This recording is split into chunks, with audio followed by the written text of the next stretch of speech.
ముద్దాటలో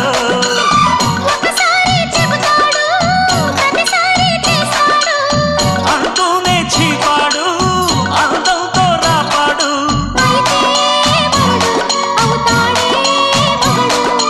అసలే రతివి అవుతావే